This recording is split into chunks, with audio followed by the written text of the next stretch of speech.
welcome you here at Praise House Worship Center. I'm grateful for your presence. I pray that when you leave, you will leave here blessed and encouraged, knowing that God is good. If you have your Bibles, if you will go with me to the book of 1 Corinthians. 1 Corinthians. You have your iPhone, your iPad, your iWatch, eye necklace, other eyes, you got it. Hey. This is a, I was going to say an iPhone house, but we have some anti-iPhone people here. You're outnumbered, though. The real people got real Bibles.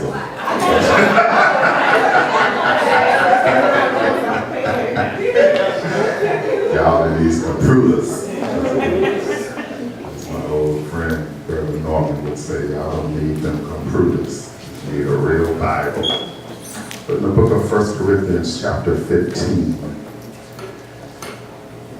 1 Corinthians chapter 15.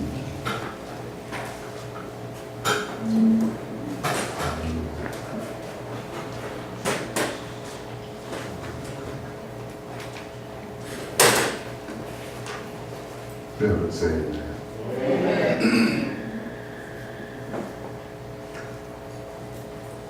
Paul's writing to the church at Corinth. He's ending this, or near the end of this first letter that he writes to them. And beginning at verse 57, chapter 15, Paul says, "But thanks be to God, who gives us the victory through our Lord Jesus Christ. Therefore, my beloved brethren, be steadfast, unmovable, always abounding in the work of the Lord, knowing that your labor is not in vain in the Lord." Look at somebody and tell them, don't give up. Don't give up. Have a seat. Don't give up. That's a word for somebody right there. Don't give up. Just say it another way, hang in there. Say it another way, don't quit. Don't stop. Get it, get it.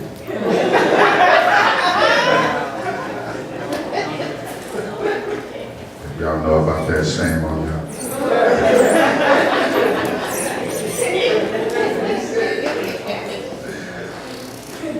But look at somebody else again and tell a neighbor, don't give up. I want to talk just for a few minutes to probably one or two people in this room who's ever gotten tired. I know it's just about three of us. Talk to a couple of people who's ever been discouraged. I'm probably talking to myself. You ever just been bummed out? Just felt like throwing in the towel? And I want to talk to the few of us in this room who's been affected by what I call life.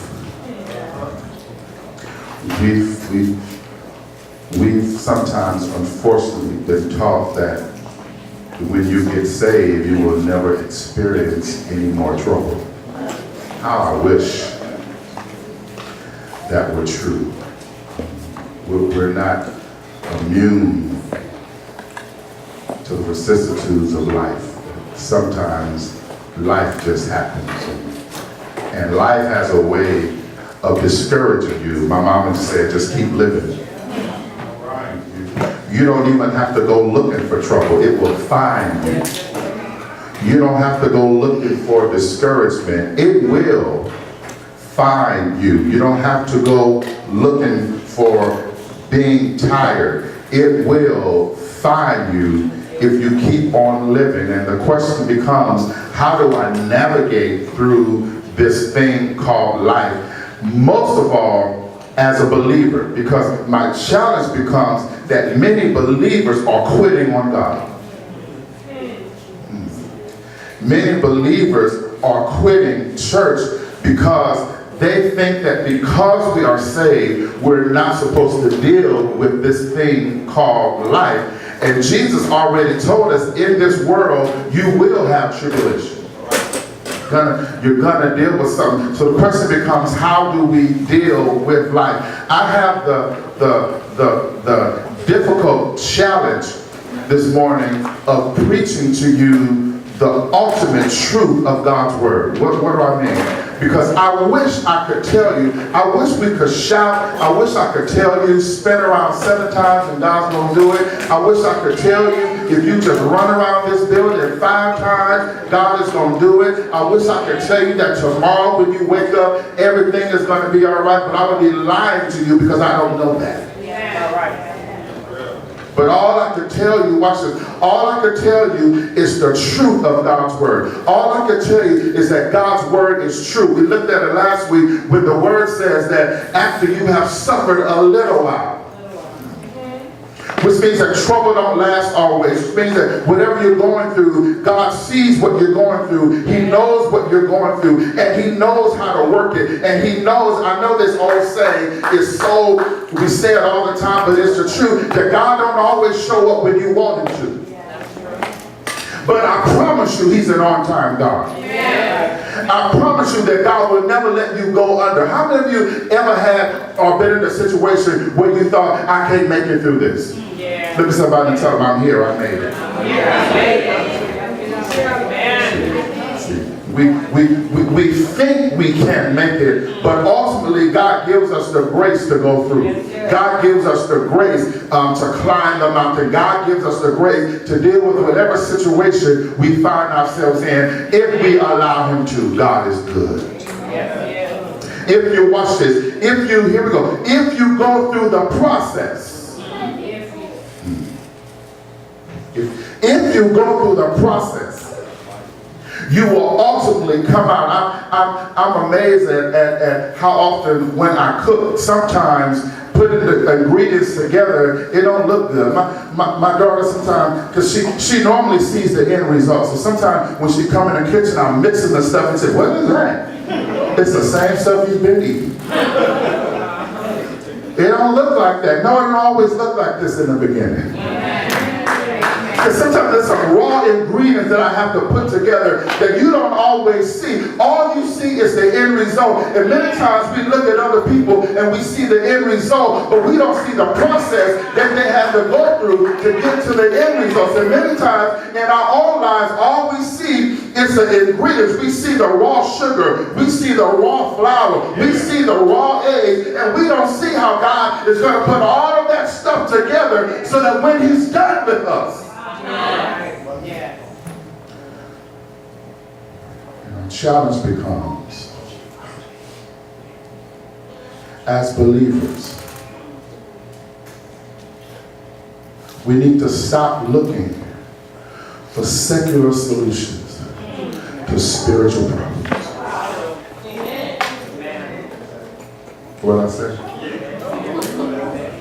We need to stop looking for secular solutions to spiritual problems. Because many of the things that you're dealing with and many of the things that you're going through is way more spiritual than it is secular. We have an enemy, and the enemy is out to destroy us. The enemy is out The Bible says that the thief comes to steal, kill, and destroy. That is his job. The problem with us is we're not on our jobs. But he's on his job 24/7, stealing, killing, and destroying. And many times deceiving, because he throws a rock and hides his hand. And many times we blame God for stuff that the enemy is trying to destroy you, because you're looking at life and you say, well, why did God do this? And why did God allow this? And how come this is happening? When you have to realize you have an enemy.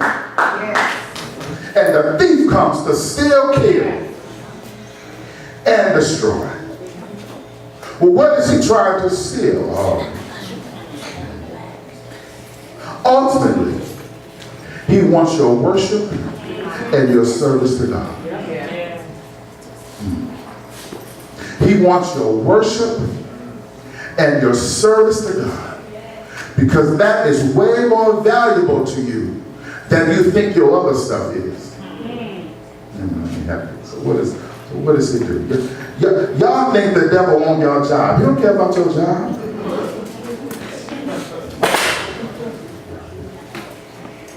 Y'all think the enemy want your car. He don't care about your car. What does he do? He take your car, and then you get mad at God. I can't come to church today, Pastor. They repoed my car. But you all on Facebook at the club. Ooh.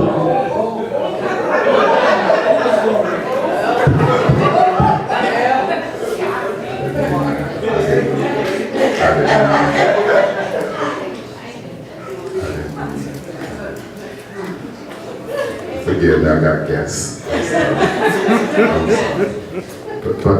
But see, here's the thing. He don't want your car. He wants your service to God, because he knows if he take away the car, you're not going to show up to serve God. He don't want your job, but he knows if he take away your job, you're going to be so consumed with not having a job, you're not going to think about anything, and certainly not think about serving God. Because God took my job. Why I can serve him? And so you have to understand that the secular things that happen to you is a spiritual situation. But because we're so human and we live in this secular world, that's all we see. And so we don't recognize the bigger picture, that there's a spiritual issue at hand, that the enemy is after something that we have. The Bible says we have this gift, we have this treasure in earthen vessels. In other words, there are some things that God has deposited in you, but it's in flesh. And the enemy knows if I just mess with your flesh, you won't get to the treasure. Right.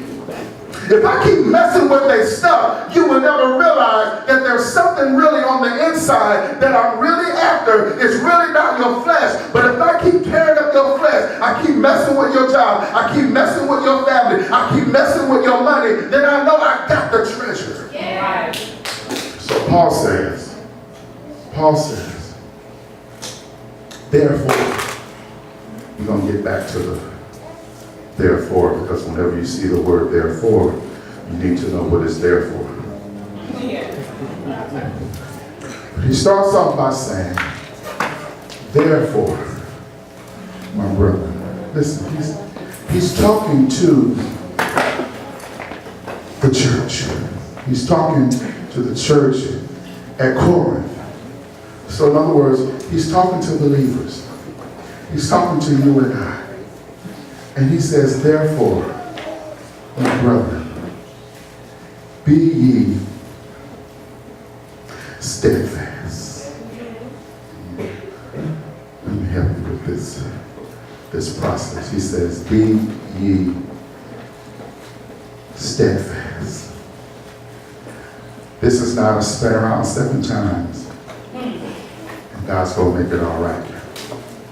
He says, you're going to have to be steadfast. That word steadfast, watch this, it means to be stable or firm. The Greek idea of this word, watch this, is a picture of sitting in a chair. How many of you got kids? How many of you have raised kids? God bless all of us. And how many of you understand this idea of restless kids? Yeah, right. See, right. See.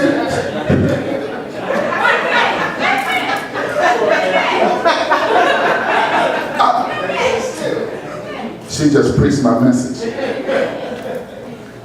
Watch this. Because she don't want to sit still too long. Because she might miss something, or I'm bored, or I'm tired of you, I want to go to the next person. You've ever experienced restless because they just can't be still? Some of y'all. Young and restless. Middle age and just restless. Restless. Can't be still. Back and forth. Watch this. And some believers, not y'all, but some believers are restless. They can't be still. They go from church to church. Or they go from this to that. They can't be still. Why? Here we go. Because we get bored easily. We get restless and we don't want to sit still because either we think we're going to miss something or we feel like God has missed us, and so we get restless and we prance back and forth in the spirit because we're restless. God ain't moving quick enough for me. Y'all ain't never been there. Y'all ain't never prayed and God didn't move as quick as you wanted him to move, and you get restless and you figure, I'm going to go on to something else because this God thing ain't working. This church thing ain't working. This prayer thing ain't working. This Bible reading thing ain't working. And so I'm off to the next thing. And Paul says, no. He used to say, go somewhere and sit down somewhere. He said, be steadfast, be firm, sit in a chair. Don't be so restless, but be steadfast. In other words, sometimes you just got to sit and wait for God to move.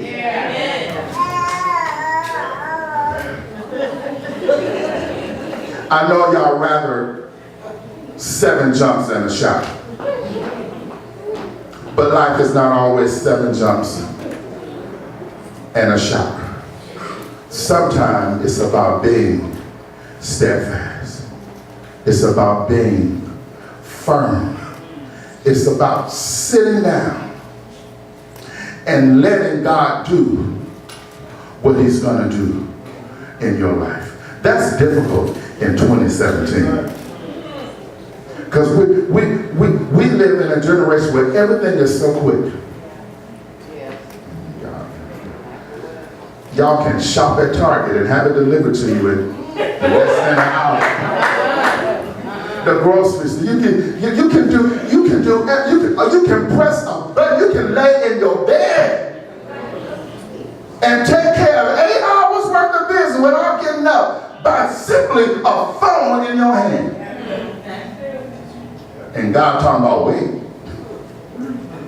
I didn't have to wait on my groceries. Most of us nowadays, we don't even have to wait for a check. You just direct deposit. We just wake up and boom, there it is. Praise God.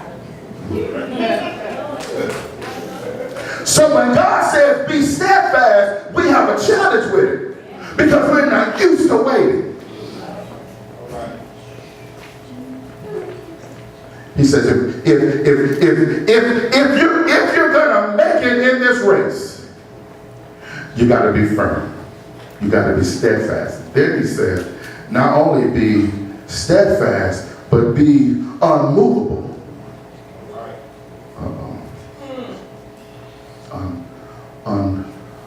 Unmovable. That's a tough one. Because what he's saying is, you can't let nothing and nobody shake you. You got to be unmovable. You got to love God so much that nothing is going to move you from him. Some of us love some stuff so much.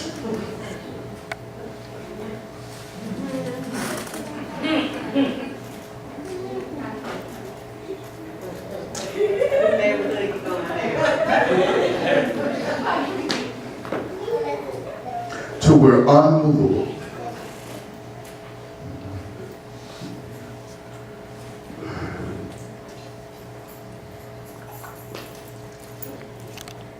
We'll sit and watch a whole game.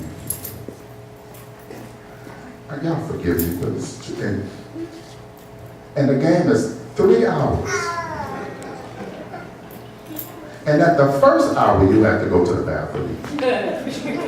But you was unmovable because you didn't want to miss something.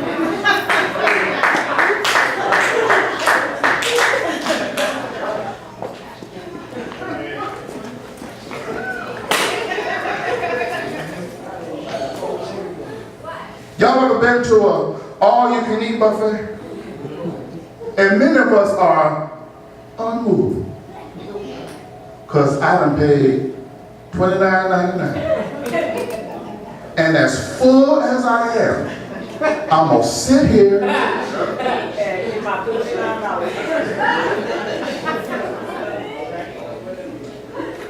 till they go down. And I don't care that other folk are waiting for a table. Because I paid my $29.99. And it said all I could eat. And so I'm going to eat all I can eat and then some. We're unmovable.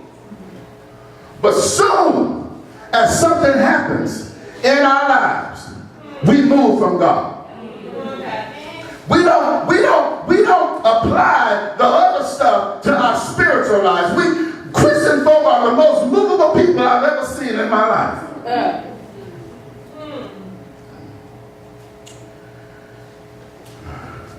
Be steadfast,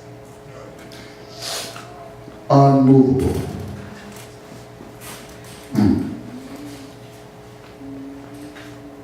Always. Let's just stop right there. Always. The Greek word, I love this, for always in this text is the word always.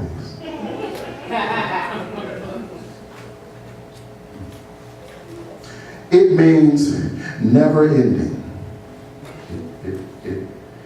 It means never retire. It always means always. This generation don't know too much about always.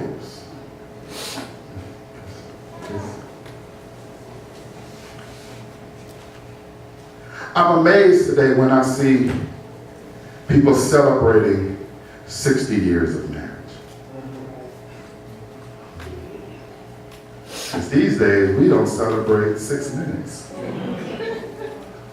Because as soon as you make me mad, you are deleted.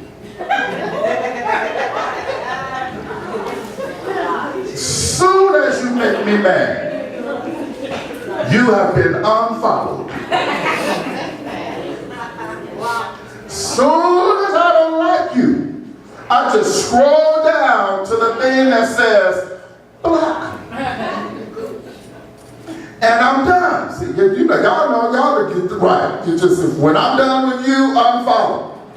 Unfriend, block. You can't even, I love to block. You can't even find me now. It ain't even about following. When I block you and you pull up my name, you ain't even gonna see me. Why? Because you have been blocked.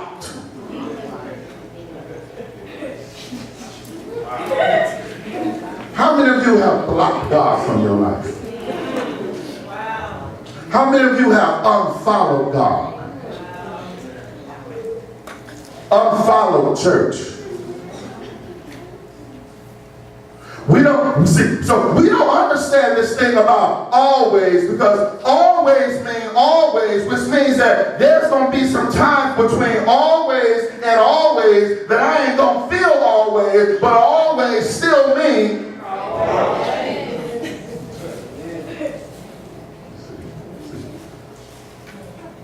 see, because our challenge is we don't know how to deal with the in-between stuff.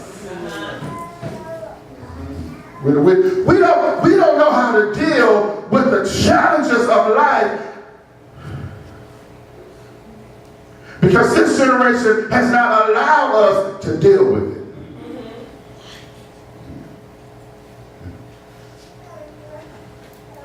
I now figured out, I got this now.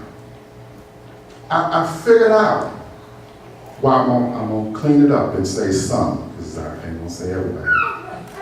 But I figured out why most people don't want to get married.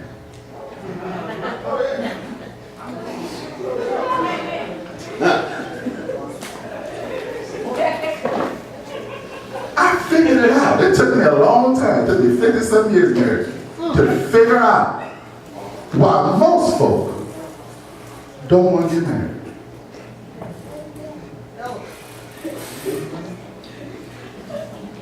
Because they can't deal with the always. What I mean.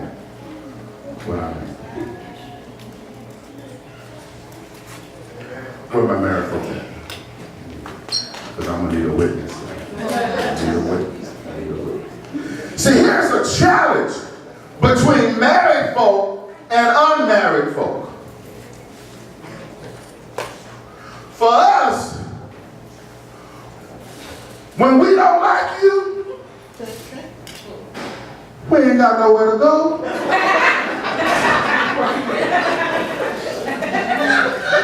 Go to the car. Mary, do I have a witness?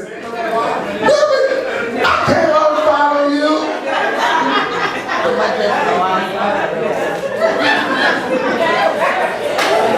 I can't block you. Not if it's easy to travel. You don't get mad talking about, I'm leaving. Where you going? To the car. See, married folk, we still got to deal with the always when we don't feel like dealing with the always. The unmarried folk, they just go home. I'm done. Goodbye. And I might call you next month. See, we don't have to right away deal with the circumstance at hand. Man, folk, that's why, oh, here we go. That's why God likens the church to marriage. He says the church is my bride. Uh-oh. Which means just like marriage, whensoever you get mad at me, where you gonna go?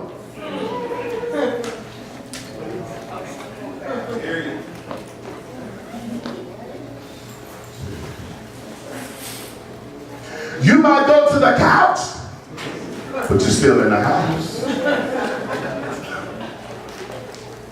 You might go outside, you still on the property. If you're on the East Coast, it might go down to the basement, but you're still in the house. Why? Because there's this commitment, there's this covenant that we make. And we don't too much think about those covenants after we made them. Yeah. I love doing weddings. I love it. You know why?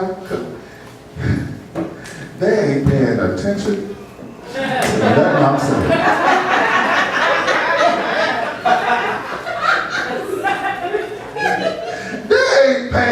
They staring at each other.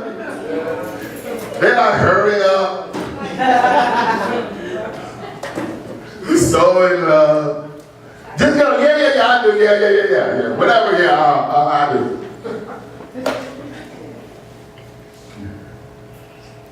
You take this woman to be your wife for better or for worse? Yeah. And then, when they come for counseling, and they say stuff like, you didn't tell me it was going to be like this. Yeah, I did. You just weren't paying attention. I said for better. That wasn't no if. That was a when. Oh, because better is right now. But when you leave here, keep on living. It's going to be some worse days. And I have to remind them, remember, you said, I do. In sickness and in health.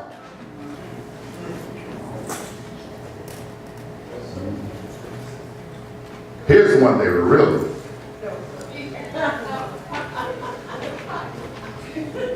Till death. Not until I kill you. You're really dead. No. Till God takes one of us, not you take one. No. Until God takes, here we go. Until God takes one of us, we do what we're doing.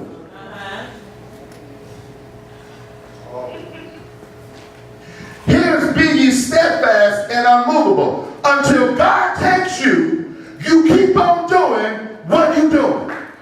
You keep on serving until he calls you. You stay steadfast and firm until he says unmovable. Watch this. Always abounding. Let me tell you what abounding means. Abounding literally means above and beyond. Y'all didn't like that.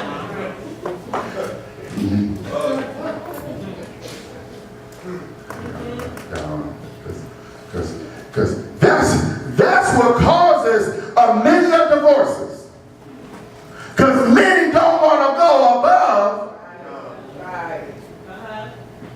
I do to you as you have done to me.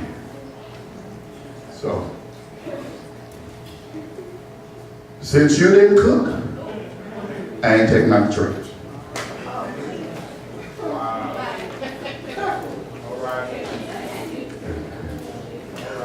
Oh, we can go on and on.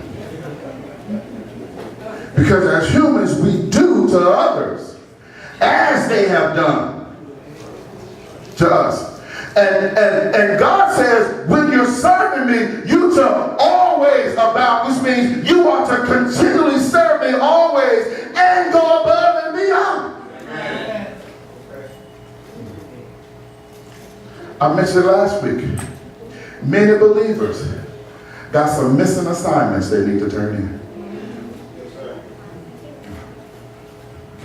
Y'all school folk, you ever had some missing assignments? I had one hand. I got one truthful person.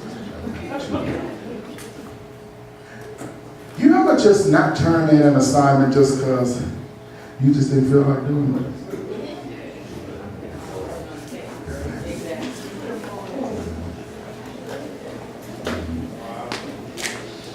I get it.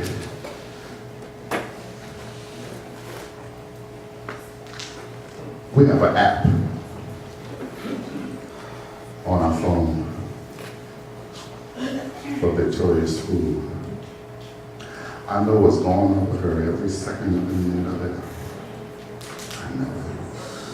If we had that when I was growing up, I wouldn't be alive today.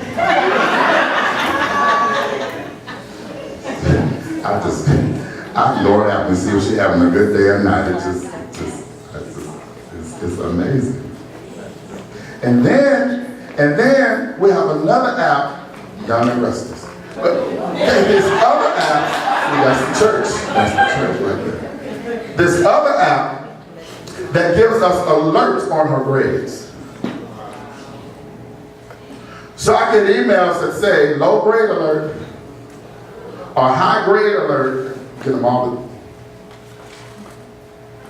And then I get it'll say low grade alert in Bible. How do you get? How the pastor's child get a low grade alert?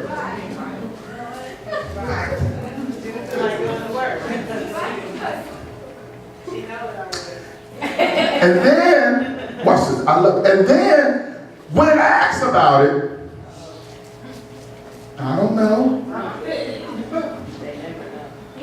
Did you turn in everything?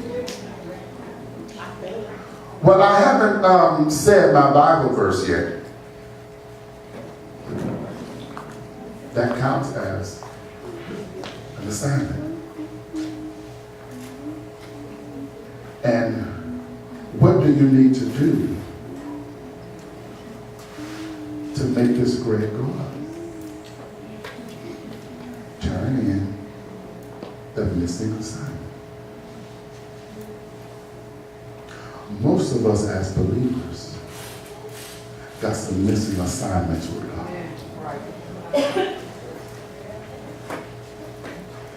And all he's asking us to do is turn in.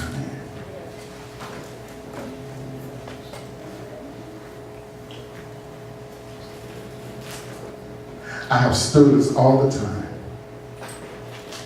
that get a low grade only because they never asked, could they turn in a missing assignment? I'm pretty fair.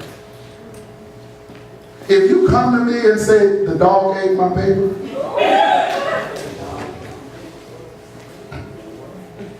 at least you attempted, I know you lying, but at least you attempted to try to make up. In other words, here we go. In other words, you didn't act like you did. You didn't ignore the fact that you didn't do it. At least you admitted I didn't do it and I'm trying to make this thing up. I love the grace of God because the grace of God is so sufficient that he says even when you mess up, I got enough grace to say I'll give you another chance. I'll give you another try. You can turn this assignment. I won't even penalize you.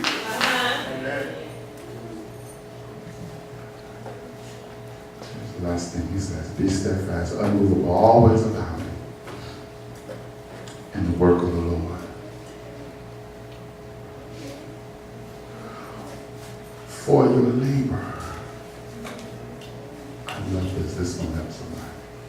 It's that word labor is not only above and beyond, but it means to work to the point of being exhausted. It means work to the point of being tired. It means that word labor has the idea of pain. It has the idea that you do it above and beyond to the point that even when you're tired, you're still going. Watch this. He says, for we know that if you remain steadfast and unmovable, your labor. Here we go. Because somebody in here is just tired. But you need to know that your tiredness does not go unrewarded by God. You need to know that your service to God does not go unrewarded. Somebody say, I've been doing this for so long, I've been doing this, and sometimes it seems like there's been no recognition. Sometimes it seems there's been no pat on the back. Sometimes it seems like there's been no credit. But God says, I see your labor, and I reward your labor. And you may not be rewarded right now, but if you remain steadfast, if you remain firm, if you don't move from what I've called you to do, he says your labor will not be in vain. The work that you put in, God sees it. The work that you do for him, he sees it. God is a rewarder of those who are faithful to him.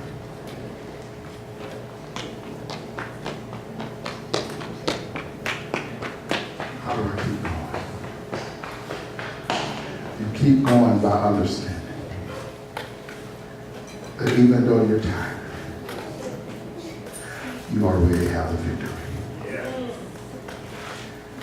Because he just told you in verse 57, but thanks be unto God. And y'all missed it. You don't just have the victory. He gave it to you. Bible says, thanks be unto God who gives us. What does that mean? He gives you what you have not earned. He gives you what you do not deserve. He gives you victory even though you ain't really worked for it. He gives you victory. He gives you grace even when you mess up. He says, but thanks be unto God who gives you the victory. And he causes us to triumph. And because you have the victory, stay steadfast. Don't quit on God. Don't quit serving. Don't quit coming. Don't quit giving.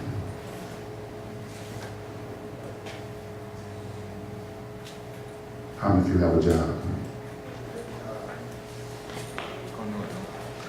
How many of you are privy to the bank account of your job?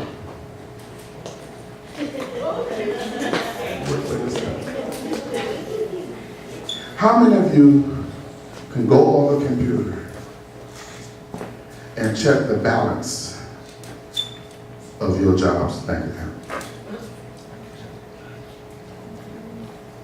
Could you work at bank? Sorry, I don't count. But how many of us, let me ask another one. When you all go into work tomorrow, how many of you really know without a shadow of a doubt that job got the money to pay you when payday comes? No, you don't, unless you got the account numbers. See, what am I saying? Most of us go to job on faith. Amen. We believe Amen. that at the end of the 2 weeks or whatever, we're going to get a paycheck. But we really don't know.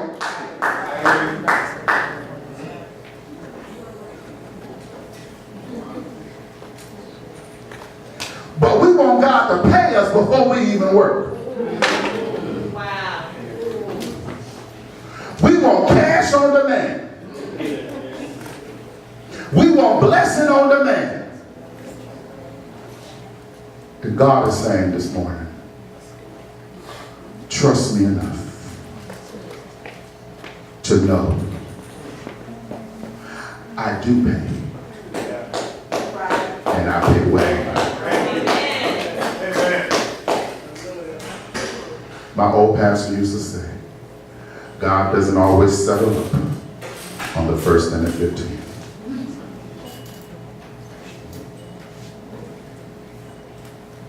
But he does pay. Yeah. The old hymn says it pays to serve Jesus. I want to encourage somebody this morning who's tired. Who's discouraged.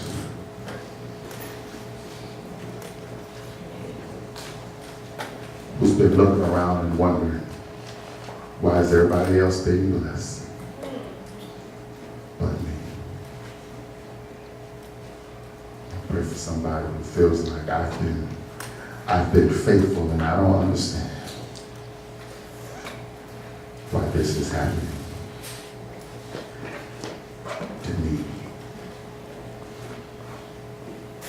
I wonder if I have some honest folk this morning that would admit I've been to the point where I've been tired. I've been at the point where I felt like quitting. I've been to the point where I didn't see the use of serving God anymore. Some of y'all ain't never been there, but a few of us have. If that's you, I would just stand to your feet.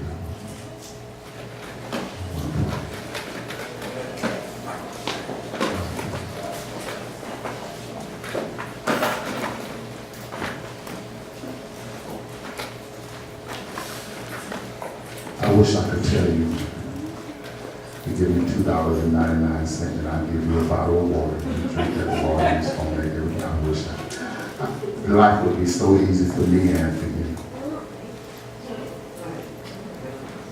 But I can't do that. I wish I could tell you laid $20 on the altar, God is going to change your situation around on Tuesday.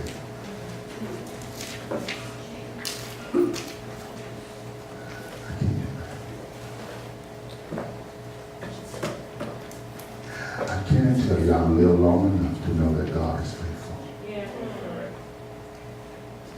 I can tell you I've lived long enough to know that serving God pays off. I've been at the point where I wanted to quit. In fact, if I'll be honest, there were times I did quit.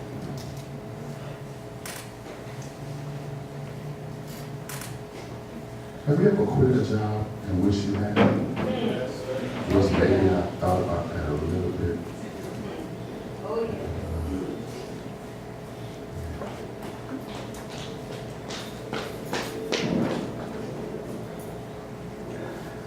David said, when I got so far down and nobody was around, I had to encourage myself. Amen. I want to encourage somebody this morning.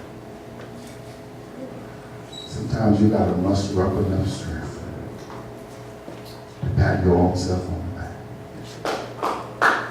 Amen. Look your own self in the mirror and say, self, we gonna make it.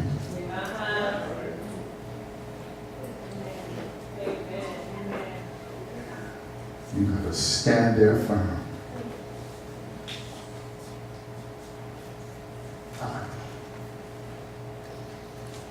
There's a verse in my notes I really wanted to go to because there's a verse in 2 Peter that talks about, it says, basically, I'm paraphrasing, but basically it says that when the people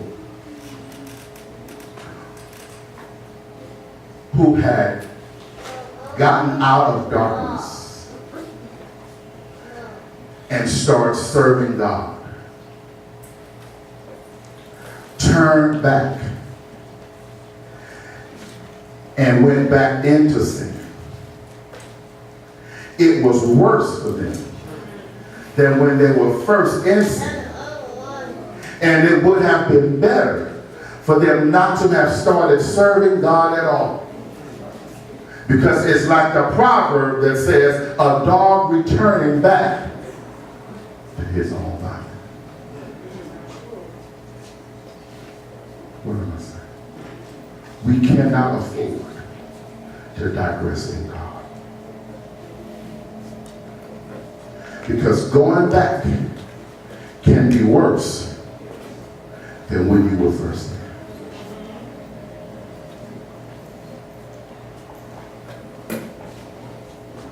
We got to learn to serve God with all our might. And everybody's not going to understand. And the world certainly is not going to understand. But you better know that there's a spiritual solution to your secular problem.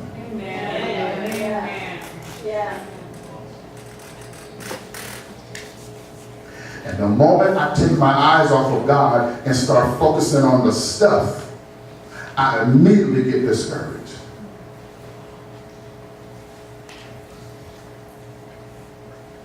And have to immediately take myself back to the Word.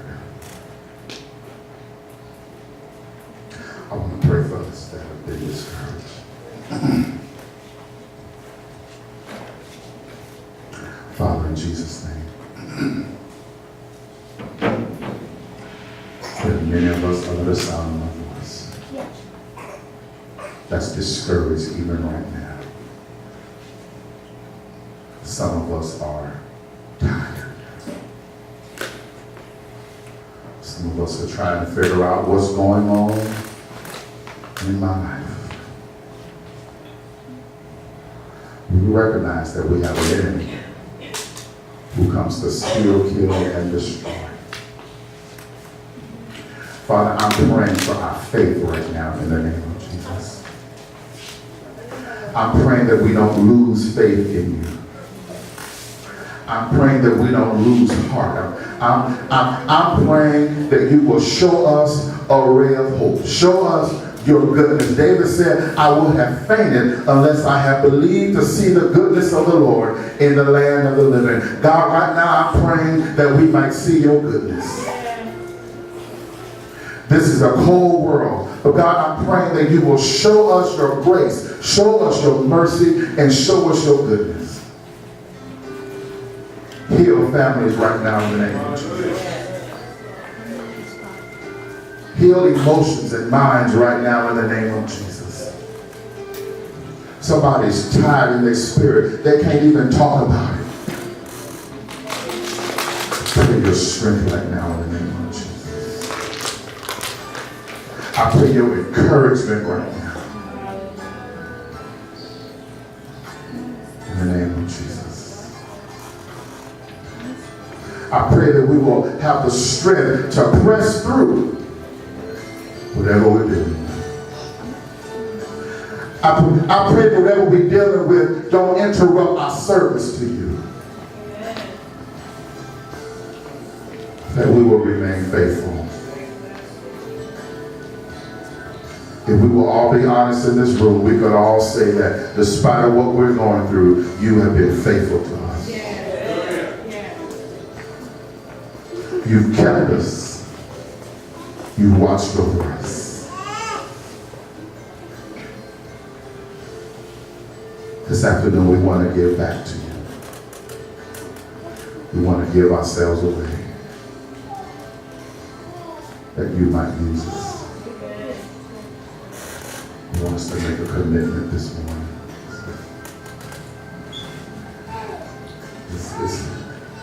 It's not an easy one.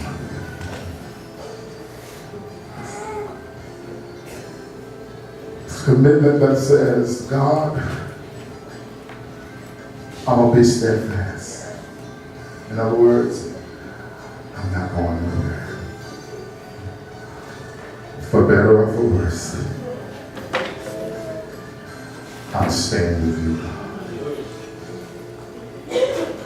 You make that commitment, just lift those hands. It's by faith, God. God, I'm staying with you. When the days get rough, I'm staying with you. I know every day won't be easy, but I'm staying with you. Because if I stay with you, I'll always have victory.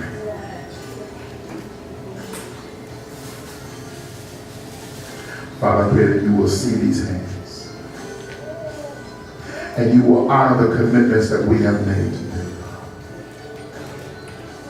You said you would never leave us nor forsake us. Somebody needs you right now. Show them your goodness.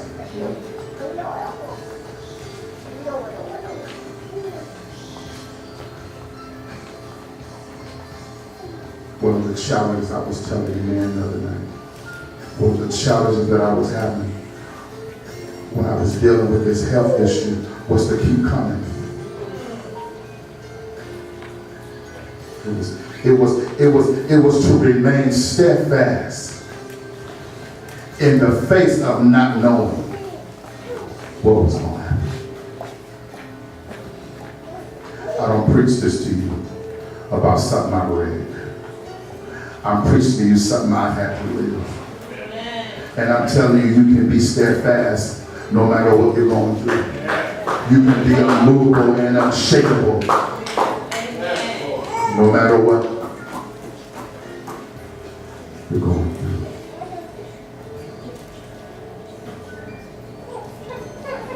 it's not always easy. But there are testimonies all over this room of people who have been steadfast and unmovable.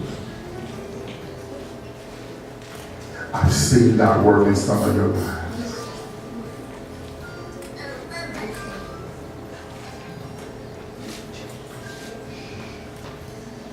I know it ain't just me. I wish I had a witness to somebody that said, I know what it's like to have to be steadfast.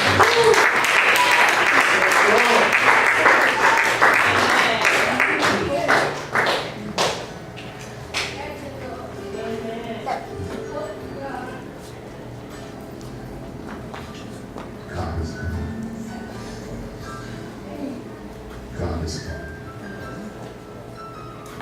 Because somebody's going through the same thing you're going through and they didn't make it.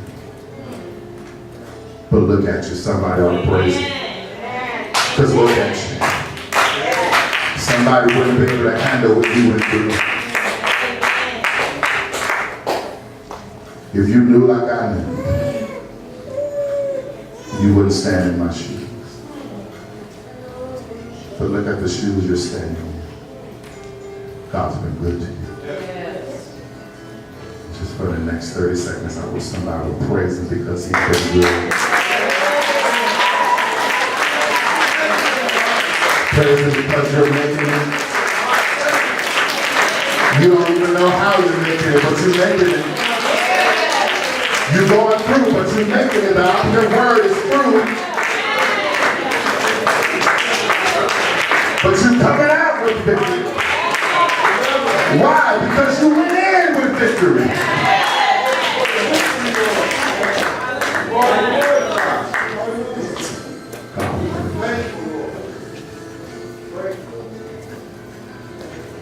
Look at somebody, just few people tell I'm not quitting.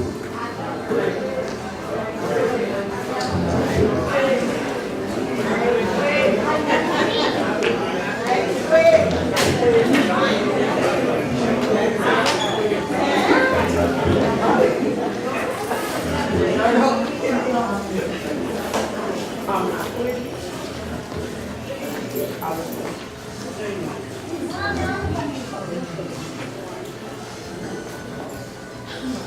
Now, do this for me. This ain't for me. It's really you.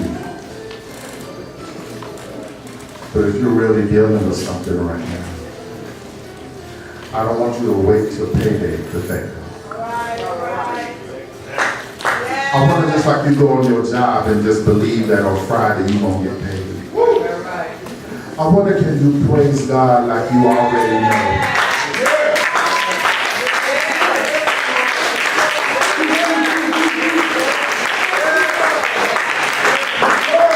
Like the direct deposit is already there.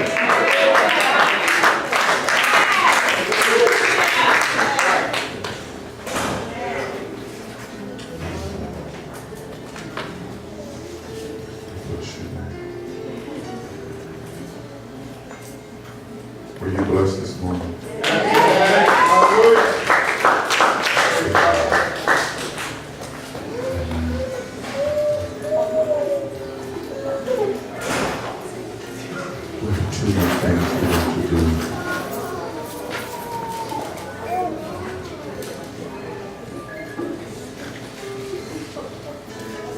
Maybe we want to dedicate to God this morning.